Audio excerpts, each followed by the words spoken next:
The median participant judges that the appropriate federal funds rate to be at 3.8% at the end of this year and 3.6% at the end of next. अमेरिकी केंद्रीय bank federal reserve ने भले ही इस बार ब्याज दरों में कोई बदलाव नहीं किया हो, लेकिन उसके रुख में सख्ती साफ झलक रही है। महंगाई को लेकर बढ़ती चिंता और मजबूत अमेरिकी इकोनॉमी के बीच फेड ने साफ संकेत दिए हैं कि आने वाले समय में रेट हाइक से इनकार नहीं किया जा सकता। ऐसे में बड़ा सवाल यही है कि अगर फेड आगे दरें बढ़ाता है तो इसका असर दुनिया भर की अर्थव्यवस्थाओं, खासकर भारत पर कितना गहरा होगा। क्या इससे भारतीय शेयर बाजार पर दबाव बढ़ेगा?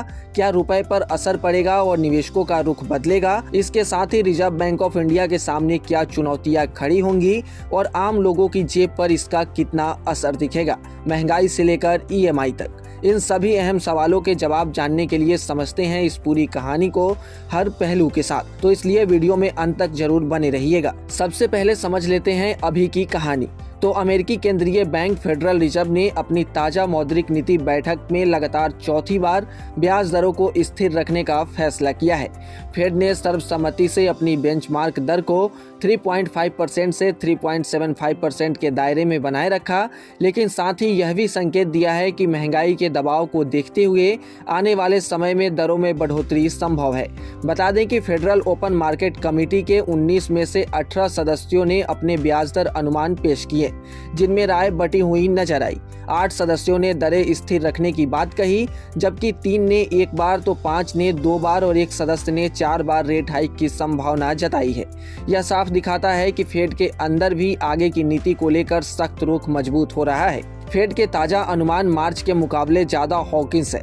पहले जहां 2026 में रेट कट की उम्मीद जताई जा रही थी, अब मजबूत लेबर मार्केट और बढ़ती महंगाई ने तस्वीर पूरी तरह से बदल दी है। फेड ने साफ कहा है कि अमेरिकी अर्थव्यवस्था अभी भी मजबूत गति से आगे बढ़ रही है, लेकिन महंगाई सबसे बड़ी चिंता बनी हुई है।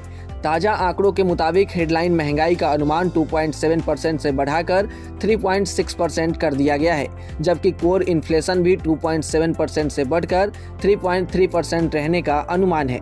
पश्चिम एशिया में तनाव और ऊर्जा कीमतों में तेजी भी महंगाई को ऊपर बनाए रख सकती है। यही वजह है कि फेड ने अपने बयान से रेट कट के संकेत हटा दिए हैं और साफ कर दिया है कि उसका फोकस अभी महंगाई को काबू में रखना है। तो ये हो गई अभी के बैठक की पूरी कहानी। अब बात कर लेते हैं भारत को लेकर, इसका भारत पर क्या असर होगा अगर रेट हाइक होती है तो यूएस फेड के सख्त रुख का असर भारत जैसे उभरते बाजारों पर कई स्तरों पर देखने को मिल सकता है। सबसे पहले, अगर अमेरिका में ब्याज दरें ऊंची रहती हैं या आगे बढ़ती है तो अमेरिकी बॉन्ड यील्ड और डॉलर मजबूत हो जाते हैं। ऐसे में विदेशी निवेशक यानी कि एफआईआई बेहतर और सुरक्षित रिटर्न के लिए भारत जैसे बाजारों से पैसा निकालकर अमेरिका की ओर रुख कर सकते हैं, जिससे भारतीय शेयर बाजार पर दबाव बढ़ता है और खासकर मिड कैप और स्मॉल कैप शेयरों में ज्यादा गिरावट और वोलेटिलिटी देखने को मिल सकती है। हालांकि मजबूत डॉलर का एक सकारात्मक पहलू भी है कि आईटी और फार्मा जैसी निर्यात आधारित कंपनियों की कमाई में सपोर्ट मिल सकता है। दूसरा बड़ा असर रुपए पर पड़ता है। डॉलर के मजबूत होने पर रुपया कमजोर होता है, जिससे आयात महंगा हो जाता है। भारत जैसे देश जो कच्चे तेल का बड़ा आयातक है, इसके लिए यह स्थिति और चुनौतीपूर्ण हो जाती है। कमजोर रुपए और महंगे क्रूड ऑयल की वजह से पेट्रोल डीजल की कीमतों पर दबाव बढ़ सकता है, जिससे महंगाई यानी इन्फ्लेशन ऊपर जा सकती है और चालू खाता घाटा यानी कि करंट अकाउंट डेफिसिट भी बढ़ने का खतरा रहता है। यह स्थिति आम उपभोक्ताओं से लेकर कंपनियों तक सभी के लिए लागत बढ़ा देती है। तीसरा असर मौद्रिक नीति पर पड़ता है। अगर अमेरिका में दरें ऊंची रहती हैं और भारत में दरें घटती हैं तो दोनों देशों के बीच ब्याज दर का अंतर कम हो सकता है।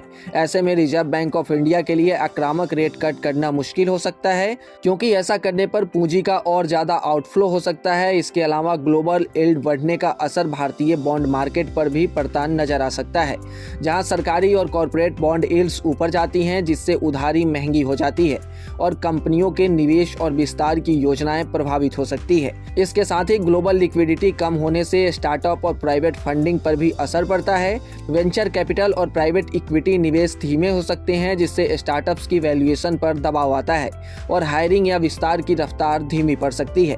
अब बात सीधा आम लोगों पर असर की करें तो फेडरल रिजर्व के सख्त रुख का असर आम लोगों पर भी सीधा पड़ता है। डॉलर मजबूत होने से रुपए कमजोर होता है, जिससे पेट्रोल, डीजल और रोजमर्रा की चीजें महंगी होकर महंगाई बढ़ाती है। रिजर्व बैंक ऑफ इंडिया भी ऐसे में जल्दी दरें नहीं घटाता, जिससे लोन और ईएमआई ऊंची बनी रहती है। साथ ही बाजार में उतार चढ़ाव बढ़ता है, निवेश प्रभावित होता है और नौकरी व सैलरी ग्रोथ पर भी दबाव आ सकता है। तो कुल मिलाकर फेड का सख्त रुख भारत के लिए शॉर्ट टर्म में चुनौतियां बढ़ा सकता है। मार्केट में उतार चढ़ाव, रुपए पर दबाव, महंगाई का जोखिम और ग्रोथ की रफ्तार में थोड़ी सुस्ती। हालांकि कुछ सेक्टर्स को इससे सीमित फायदा भी मिल सकता है।